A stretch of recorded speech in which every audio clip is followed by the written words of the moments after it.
Hola amigos, hoy vamos a ver lo que es exactamente pi y dónde sí que podría estar y dónde sería totalmente imposible su estancia si la historia que nos han contado es real, que me temo que no, pero decídelo tú mismo. Ahora sí, empecemos. Ya estamos aquí. Pi es una constante matemática desarrollada por ingenieros que dice así: si tenemos un triángulo rectángulo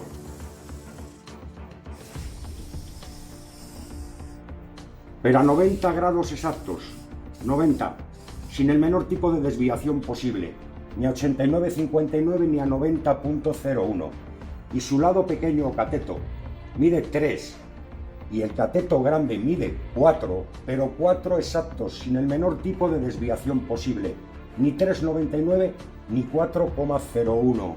Y esto se ve dividiendo el cateto pequeño en 3 partes exactas llamadas unidad.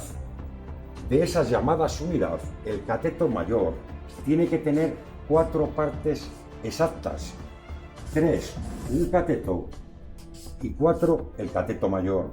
Cuando se da esa circunstancia, la hipotenusa mide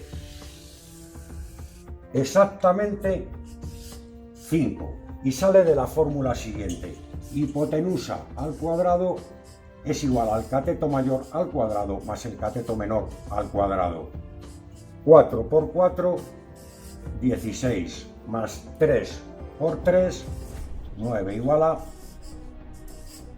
25. Hipotenusa al cuadrado igual a 25.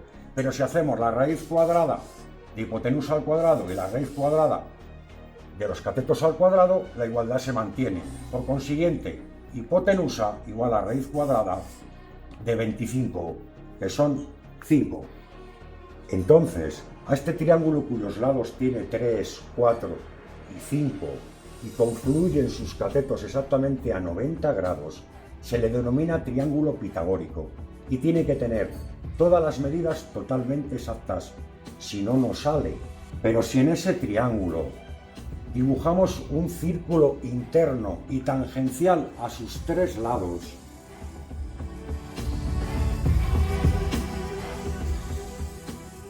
totalmente tangencial a sus 3 lados, veremos que siempre cumple esta circunstancia. Su radio siempre será la unidad, una de las que el cateto pequeño tiene 3 y el cateto grande tiene 4, exactamente 4. Pero si queremos calcular el área de ese círculo, hay que utilizar la siguiente fórmula: el área del círculo igual a pi por el radio al cuadrado. Si el radio es 1, 1 por 1 es 1 por pi. Por consiguiente, el área es igual a pi. Ya hemos visto lo complejo que es pi, pues su descubrimiento y su utilización solo es posible por un pueblo totalmente avanzado.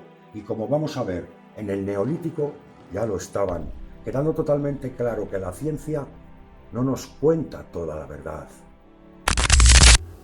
Ha quedado claro la complejidad de conocer a pi y solo posible su descubrimiento a través de estudios avanzados de ingeniería. Por eso, el triángulo pitagórico es sinónimo de esos conocimientos avanzados. Tanto es así que nosotros hemos mandado una sonda al espacio con un mensaje para que otros mundos, al encontrarle, vean que no están solos y que nosotros somos avanzados, tecnológicamente avanzados. Y para ello hemos recurrido a este dibujo que dice que conocemos a pi, con una figura con sus medidas exactas y dibujado por doble para que se vea que no es casualidad y sí el mensaje a otras humanidades. Pues pi significa simplemente progreso, y ahí en este mensaje es normal que se encuentre, para que vean que somos tecnológicos. Pues no se puede conocer a pi sin serlo. Son sinónimos y van irremediablemente siempre juntos. Pero si la historia que nos han contado es real, jamás en Göbekli Tepe, con 11.000 años de antigüedad, podría estar en su altar principal de ceremonias esa constante matemática como si está con total exactitud. Quizás sea casualidad. Vamos a ver sus columnas que nos cuentan. 3, 4 y 5, pero en todas y cada una de ellas, y al observar sus grabados, sus propios dioses saltan a la vista, indicando en sus medidas esa adoración al dios Pi reflejado en todos ellos. En todos y cada uno de sus grabados, siempre Pi como denominador común, dejando de ser casualidad para pasar a ser el mensaje a otra humanidad. Pero observemos ese complejo desde el aire y veremos que si a un círculo le dividimos con su propio diámetro, sale Pi, el dios del progreso por todos los sitios, y siempre Pi.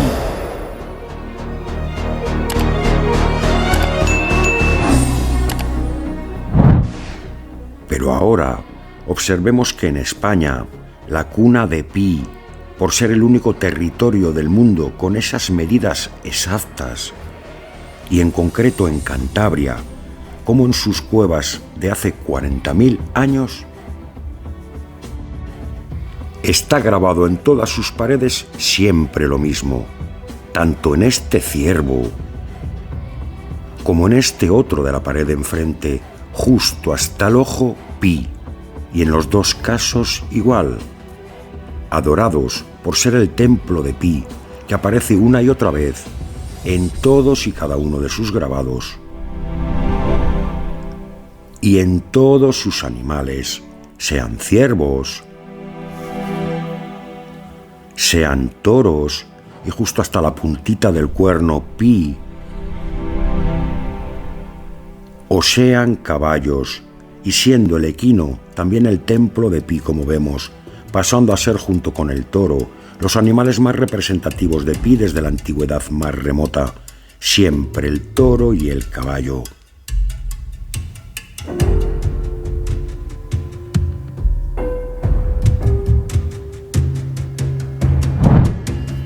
En Altamira no queda ninguna duda, pues Pi está en todas y cada una de sus figuras, pero miremos ahora en la cueva del castillo, a escasos 30 kilómetros. Todos estos puntos como elevación del alma hacia Pi, la circunferencia enfrentada con su propio diámetro. Y justo debajo de Pi, por arte de ingenio y no de magia, sale este grafito que al ver esta protuberancia que tiene justo aquí, da valor a la letra P. Y bien clara está la I. Pero en este otro pasa lo mismo. Aquí también pone Pi. Y en este, Pi.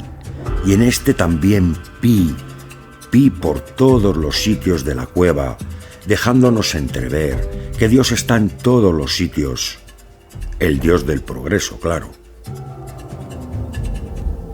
El que nos permitió salir de la cueva, y lo veremos más claro en el próximo documental de los pintores renacentistas y su código.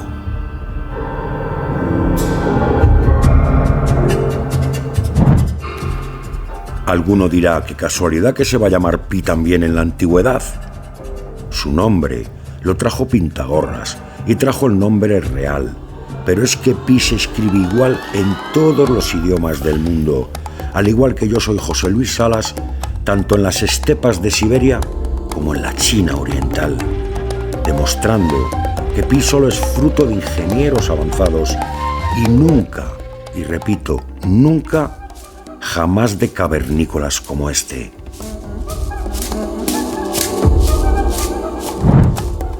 Todos estos descubrimientos de ingeniería inversa demuestran que la historia está contada por cuentachistes, pero que en el fondo su cultura, como el agua en un cesto, solo sirve para embaucar y engañar, para dirigir las miradas al sitio equivocado y para tapar y ocultar la verdad descubierta por canales serios que siguen mediciones técnicas. Ahora que llegamos al ocaso, podemos sacar la conclusión de que el hombre de las cavernas no era cavernícola, puesto que si conocía a Pi como hemos visto, es totalmente incompatible